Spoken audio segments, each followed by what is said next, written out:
What's up, you guys? Godzilla Fan Freaks coming at you today with another figure review.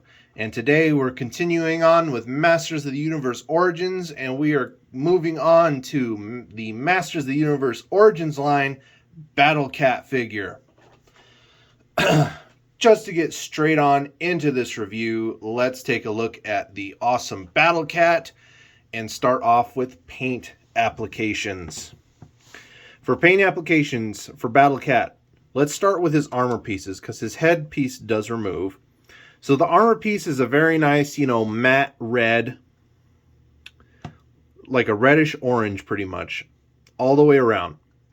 The only difference here is on the eyes here, you have that yellow with the slit black pupils. And then, of course, you take that off to reveal Cringer, which Cringer looks very fierce, right? Cringer looks very fierce and mean. Really doesn't look like Cringer at all.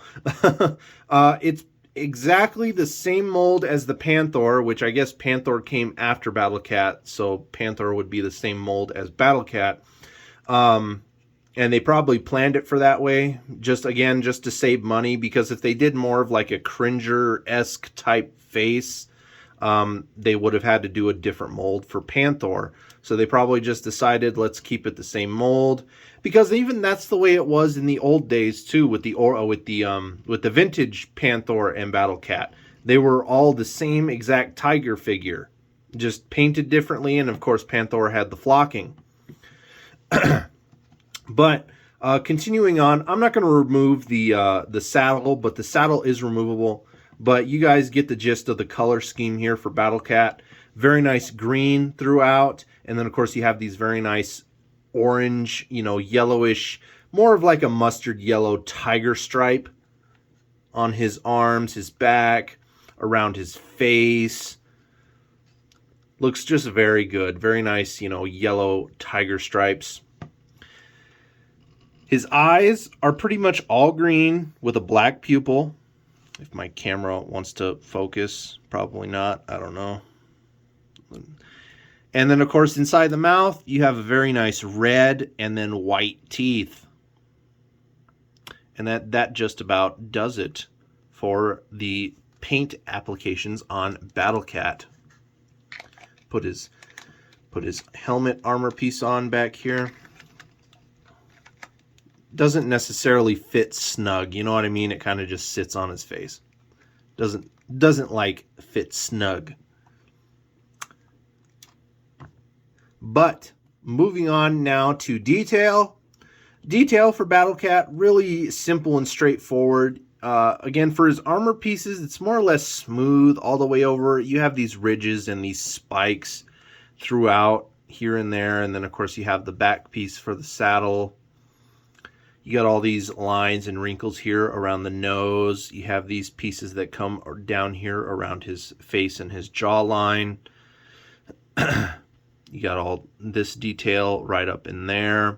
And, of course, you have the eyes and whatnot. And then, of course, inside the mouth, you have the tongue. You have the teeth, very nicely sculpted there. All the fur throughout the body, very, very nicely sculpted. All the fur in the tail. Then, of course, you have the little curve here in the tail, which I have it facing a certain way just because that's the way I have them posed. Down to the feet, again, you have all the fur and the hair detail there. And then, of course, on the bottoms of the feet, you have his, what I like to call toe beans, because that's what I call them on my cats.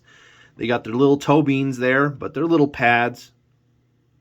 Very nicely done. Again, you get all that gum detail in the roof of the mouth. Looks really good. And that about does it for detail. Articulation-wise, pretty much the same as Panther. With the head armor, you actually do get that decent up and down movement. It doesn't hinder it ever in whatever way because that headpiece goes over. You see how that goes over so smoothly? Just really nice. So you get nice up and down. You get side to side very nicely. Again, articulation on this guy is really nice, really smooth. You really can't get too much of a head pivot or turn without that head armor piece really hindering it. Of course, you have the jaw articulation where the jaw can open and close. For his legs, they can kick forward, they can kick, backward, but because of the saddle, they can only kick backward so far. If you remove the saddle, you'll get all kinds of movement out of it. And then, of course, he has these swivels right here at his elbows. And then, of course, he has those joints that you can push forward. And then that just about does it for the articulation on his front legs. His back legs are the same. They can kick back. They can kick forward ever so much, but it will run into the sculpt, so you can't really get him to kick forward too much. And then, of course, at the knees there, you have that same swivel. And then, of course, he has those bends. So, decent articulation for Battle Cat here. And then, of course, he has his tail, which you can rotate however you see fit. I like to have mine kind of posed like that and kind of standing upwards. And then, of course, it's on a hinge, so you can push it down. You can push it up really far. And again, that can go that way as well, to where you can get it that way. But to me, that just looks a little bit better, especially for the way I have them posed. And that was paint, detail, and articulation. Really quick review. Again, I'm not really going to go over size comparisons or anything like that. Again, he's exactly the same size as Panther. The only difference is the head armor here. The saddle is exactly the same.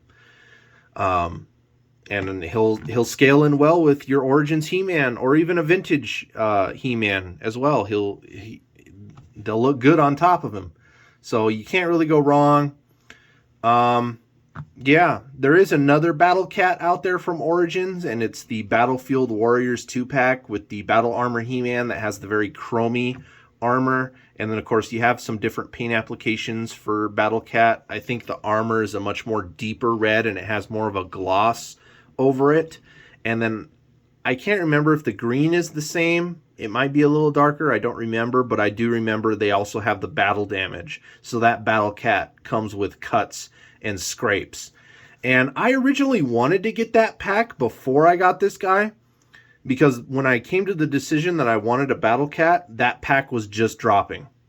And I went to Target, and because on the day that it came out, and it said that Target store had them in stock, but the guy said that they were still in back and they were probably way on the top and they don't want to go through the trouble of getting it down right now.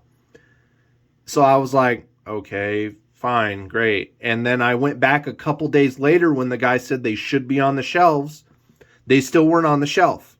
And I asked again and I got the same response. So I was like, you know what? I want a Battle Cat. I'm just going to settle for this. And I didn't have a Battle Armor He-Man at the time, so I was going to hit two birds with one stone. But then later that week was when I found a normal Battle Armor He-Man at Walmart. So I just ended up settling with this and the normal Battle Armor He-Man. I wanted the 2-pack, but then when it came down to it, I was just like, I don't need doubles of those figures. Sure, the paint apps are a little different, but it's just going to take up a lot more room. And, trying to get rid of a loose Battle Armor He-Man and a loose Battle Cat, I was just like, and I'm not one to throw toys away. So pretty much was just going to have to, live without that pack. And then, of course, afterwards, then the pack was on the shelves, and then by then it was too late. But if you want one of those packs, I know Target is selling them on discount now. Like, they're not, I think the packs were like 40 or 50 bucks. Now you can get them for half the price. I think they're like 25 or 30 bucks. So if you want one of those packs, I know Target has them pretty much on sales now. A lot of the Origin stuff they have on sale and clearance. So you can get Origin figures and Origin packs for good deals now. And then, of course, you have the flocked Panthers, which are in abundance at Walmarts. And then, of course, you have what was the other one? The Rise of Evil packs in Target that they can't get rid of now. So it's like, all those scalpers, some of them got away with it, but now the stores can't get rid of Flocked Panthers. They can't get rid of the Rise of Evil packs. They're just in abundance. So if you don't have any of those figures, even the Battlefield Warriors 2-pack here of the He-Man Battle Armor and the new Battle Cat with the battle damage and stuff like that, I would say go out and get it, because now's a good time to get it, especially if you have the space or if you want to have those double dips. I can recommend the Flocked Panther to anybody. That's a great figure. Anyway, you guys, enough blabbering. Like always, we are Godzilla Fan Freaks. Please comment, like, and subscribe. Go check out Godzilla Fan Freaks on Facebook and on Instagram. Give me likes and follows there. It really, helps me out, and it just really, I just love having the support. It makes me continue want to do this. And again, like always, too, tune in every week for Kaiju Chill O'Clock. I do Kaiju Chill O'Clock now every week on Thursdays or Fridays. I'm not sure. I'm never going to know what day it's going to be on, but on Mondays, I post what day and what time it's going to be. And so that's why it pays to follow me on all the different platforms. I mean, it doesn't even pay anything. It's free, you guys, to like and follow me. So it's like, finding out when Kaiju Chill O'Clock is, just always tune in to either, the community for YouTube on my page, and then Facebook and Instagram I'm going to be posting on there when Kaiju Chill O'Clock is going to be. And I've been having a fun time so far doing the live streams. Anyway, you guys, that just about does it for this figure review. So, again, like always, we're Godzilla Fan Freaks. Hope you enjoyed, and we'll see you guys in the next one. Thank you for watching.